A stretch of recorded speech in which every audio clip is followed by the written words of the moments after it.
Result का season चल रहा है तो रिजल्ट डिस्कस करेंगे। काफ़ी सारी कंपनियों के रिजल्ट थे तो उनको डिस्कस कर लेंगे। एट ए टाइम इतनी सारी कंपनियों का रिजल्ट डिस्कस करना थोड़ा सा मुश्किल होता है, तो बिल्कुल थोड़े थोड़े जो मेरे व्यू हैं उनको बता दूंगा मैं क्या है मेरे रिजल्ट पे।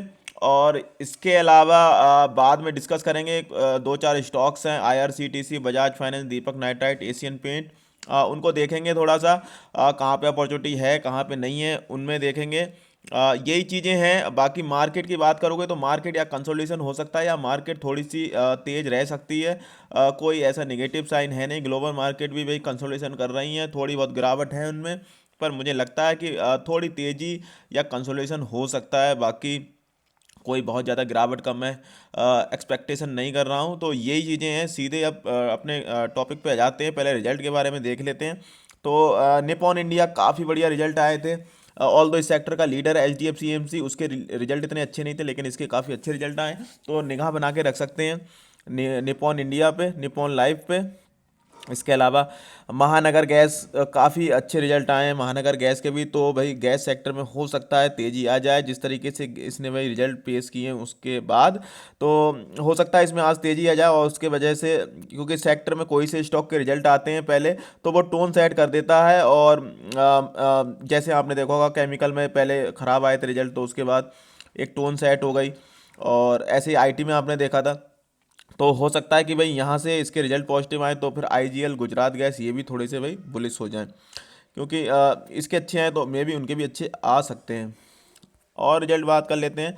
बजाज फाइनेंस के रिजल्ट भी अच्छे थे, और वैसे तो फैक्ट्री इन दिखते हैं रिजल्ट, काफ़ी स्टॉक भाग रखा है, कोई मौका दिया नहीं है। तो मे भी मुझे लगता है सरप्राइज नहीं था मैं, बजाज फाइनेंस के रिजल्ट अच्छे आने की उम्मीद थी मुझे। और ठीक है, रिजल्ट देखेंगे इसको बाद में चार्ट पे। लाल पैथ लैब के भी रिजल्ट ठीक थे, इतने अच्छे नहीं थे पर फिर भी ठीक थे रिजल्ट। अ, इसके अलावा बात करेंगे सिप्ला के रिजल्ट भी ओके थे, मतलब इतने ज़्यादा ठीक भी नहीं थे पर पॉजिटिव थे, पर ठीक थे रिजल्ट। बिरला सॉफ्ट के भी ओके ओके रिजल्ट थे। इसके अलावा अगर आप बात करोगे टोरेंट फार्मा के फ्लैट रिजल्ट थे, कोई खास रिजल्ट थे नहीं। तो यहाँ पर आप देख सकते हो सकता है टोरेंट फार्मा में गिरावट आए। फार्मा सेक्टर के काफ़ी सारे स्टॉक में गिरावट हो भी रही है, तो मे भी मुझे लगता है टोरेंट फार्मा में आज गिरावट हो सकती है, तो इसको भी नज़रों में बना सकते हैं। कैनरा बैंक के भी रिजल्ट ठीक थे, मतलब इतने कोई मतलब बहुत ज़्यादा अच्छे नहीं थे पर ठीक थे। कोटक से ठीक थे, तो कैनरा बैंक के रिजल्ट ओके ओके ठीक थे। इसके अलावा अंबुजा सीमेंट के भी रिजल्ट ओके ठीक थे, मतलब थे पॉजिटिव में थे पर ठीक थे।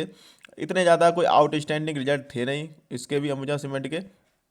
अब थोड़ी सी बात कर लेते हैं और गिरीफ कॉटन के रिजल्ट थोड़े से ख़राब थे। इसके अलावा जैनसा टेक के भी ओके ओके रिजल्ट थे। सिम्फोनी के रिजल्ट भी ओके थे, कोई ज़्यादा आउटस्टैंडिंग रिजल्ट थे नहीं। इसके अलावा सनोफी इंडिया के भी ऐसे ही रिजल्ट थे, मतलब ओके ओके, हाँ उससे ठीक थे टोरेंट फार्मा से। तो मे भी मुझे लगता है इसमें इतनी गिरावट नहीं होगी जितनी भाई उसमें होगी टोरेंट फार्मा में, तो लगता है कंसोलिडेशन कर सकता है स्टॉक। इसके अलावा आप कोटक महिंद्रा के देखोगे तो रिजल्ट फ्लैट थे, रिजल्ट अच्छे थे नहीं कोटक महिंद्रा के। कोटक महिंद्रा चल रहा है 52 वीक हाई के आसपास, तो एक गिरावट मुझे लगता है उसमें आ सकती है। और इसके काफ़ी अच्छे रिजल्ट थे परसिस्टेंट सिस्टम के, आईटी कंपनी है, रिजल्ट काफ़ी अच्छे पेश किए हैं इसने। तो वैसे तो परसिस्टेंट सिस्टम भाग ही रहा है, तो रिजल्ट भी फैक्टर इन है। तो हो सकता है यहाँ से थोड़ी तेज़ी आए, या मे भी हो सकता है कि गिरा भी सकते हैं स्टॉक को, कभी कभार ऐसा होता है अच्छे रिजल्ट के बाद भी गिरा देते हैं स्टॉक को। जैसे आईटी में आए थे और एक दो कंपनियों के रिजल्ट अच्छे फिर भी गिरा दिया था स्टॉक को, तो वहाँ पे गेम भी हो जाता है कभी कभी। इसके अलावा एक्सिस बैंक के रिजल्ट अच्छे थे, पॉजिटिव रिजल्ट थे। और इसके अलावा आप देखोगे जिंदल स्टील के भी अच्छे रिजल्ट थे। तो ये कुछ कंपनियां थी जिनके रिजल्ट जैसे थे मैंने आपको बता दिए। तो तेज़ी हो सकती है रिजल्ट के अकॉर्डिंग। अभी आजकल आपने देखा होगा मार्केट में स्टॉक रिजल्ट के अकॉर्डिंग ही भागते हैं, स्टॉक स्पेसिफिक एक्शन हो गया है ज़्यादातर, तो यही चीज़ें हैं। अब बात कर लेते हैं कुछ स्टॉक्स पर। एशियन पेंट, अगेन वो खबर आई थी, कुछ बिसल ब्लोअर कुछ बताया था भाई, तो मैंने कहा था भाई अगर खबर आई है और नीचे जाएगा तो भाई मैं तो तैयार बैठा हुआ हूँ खरीदने के लिए। लेकिन ये उतने जितना मैं एक्सपेक्ट कर रहा था उतना नीचे गया नहीं। उसके बाद इसका इनका क्लैरिफिकेशन ही आ गया एशियन पेंट की तरफ से, तो ज़्यादा कुछ नीचे गया नहीं। अगेन इसमें कर किया जा सकता है। वैसे ये 2800 2900 के आसपास गया था, दोबारा अगर 2900 के आसपास मिलता है तो 2900 के आसपास एक डिप लगाई जा सकती है। ठीक ठाक दिखता है 2900 रुपये पे एक डिप लगाने लायक अच्छा खासा कैंडिडेट है। और बाकी अगर नहीं जाओ तो इसमें जा सकते हो, बर्जर पेंट, वो भी काफ़ी करेक्टेड है। 700 से 720 के आसपास में अगर वो मिलता है तो उसमें भी आप डिप लगा सकते हो। तो ये दोनों स्टॉक मैंने बता दिए आपको, बर्जर और एशियन। मतलब दोनों में वैल्यू दिखती है और बहुत बढ़िया स्टॉक है। Blue chip multibagger consistent return दिए हैं इन्होंने, और पेंट सेक्टर कहीं भी बंद नहीं होने वाला, ये चलता रहेगा। इसके अलावा आप देखेंगे आईआरसीटीसी, काफ़ी सारे क्वेश्चन आ रहे थे आईआरसीटीसी पे। आईआरसीटीसी में देखो, हमने 4000 के लेवल को डिस्कस किया था, 3700 से 4000 के बीच में। मैंने कहा था आपको जो ये बाइंग जोन आता है एक 3700 से 4000 के बीच में, और यहाँ में आपको कहीं पर भी जहाँ आपको अच्छा लग रहा है वहाँ खरीदारी कर सकते हो। और 4000 पे ये गया था जिस दिन बहुत भयंकर गिरावट हुई थी, और उसके बाद वहाँ से थोड़ी तेज़ी भी आ गई थी। तो अगर जिसने वहाँ पे ख़रीदा, जीटीटी लगा रखा था और मे बी जीटीटी नहीं लगाया था, तो अगर उसने मार्केट ऑर्डर से ही ख़रीदा या लिमिट ऑर्डर लगा डाल के ख़रीदा तो वेल एंड गुड, अच्छी बात है। नहीं ख़रीदा तो कोई बात नहीं है, मे भी हो सकता है फिर दोबारा आ जाए ये 4000 के आसपास में। तब ये है, घबराना नहीं है, इसके बीच में कहीं पे भी अपना जीटीटी डाल दो, ज़रूरत चलाते हो, नहीं तो लिमिट ऑर्डर डाल सकते हो सुबह उठ के, मार्केट खुलने के बाद में, मार्केट प्री ओपनिंग में भी डाल सकते हो। अगर आए तो अच्छा है, नहीं आए तो कोई बात नहीं, आएगा तो बढ़िया है। तो ये चीज़ें हैं। बाकी कंसोलिडेशन हो सकता है थोड़ा, मुझे लगता है इस स्टॉक में एक बेस बना सकता है 4000 के आसपास में, जिसका मैं वेट कर रहा हूँ। और बेस बनाने के बाद हो सकता है इसमें थोड़ी तेज़ी जाए, स्प्लिट से पहले। स्प्लिट होगा, इसमें स्प्लिट है, बोनस है 29 को, तो तब तक मुझे लगता है थोड़ी तेज़ी आ सकती है। तो ये है।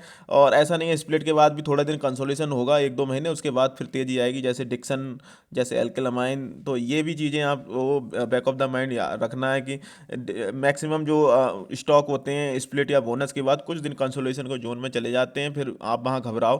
क्योंकि आईआरसीटीसी को हमने होल्ड किया था लगभग 7-8 महीने, ओएफएस आया था इसका 1400-1300 कुछ के आसपास, और हमने वहाँ से लगभग 6-7-8 महीने होल्ड किया उसी रेंज के आसपास में, 1400 के आसपास में। फिर जाके इसमें ये तेज़ी आई थी।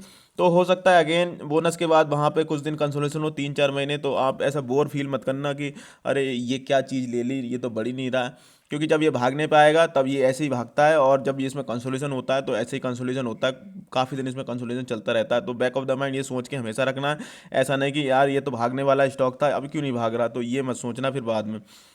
ये चीज़ें मैंने आपको बता दी, पहले ही क्लियर कर दी। इसके अलावा दीपक, दीपक मुझे काफ़ी पसंद है, मेरा नंबर 1 केमिकल स्टॉक है। मैंने यहाँ पे डिप लगाई थी, आपको ही बताया था, अभी लगा सकते हो। ये एक इसका बैंक जोन है 2300 से 2400 के बीच में, तो अभी कोई ज़्यादा भागा नहीं है। अगर फिर यहीं आसपास में कहीं मिलता है तो आप ख़रीदारी कर सकते हो दीपक में। और इसके रिजल्ट आएंगे तो रिजल्ट मुझे लगता है अच्छे आएंगे, उसके बाद भी ये भागेगा। और यही है, नीचे हमने एक और बैंक जोन डिस्कस किया था 2000 से 2100, वहाँ पे अगर जाएगा तो और क्वांटिटी ऐड करनी थी। तो अगेन अगर इसमें ख़रीदारी की जा सकती है, अगर 40 50 ऊपर ख़रीद सकते हो तो भी कोई दिक्कत नहीं दिखती है। और बाकी आपकी मर्ज़ी है भाई। इसके अलावा बजाज फाइनेंस मौका दिया नहीं, एक बार ये गया था 7400 के आसपास। बजाज फाइनेंस ने बस 2 बार मौका दिया था, पहले ये कोविड के टाइम में 2000 बहुत बार गया, उसके बाद इसने कोई मौका नहीं दिया। फिर इसने एक 4400 पे मौका दिया, तब से कोई मौका मिला ही नहीं है स्टॉक में।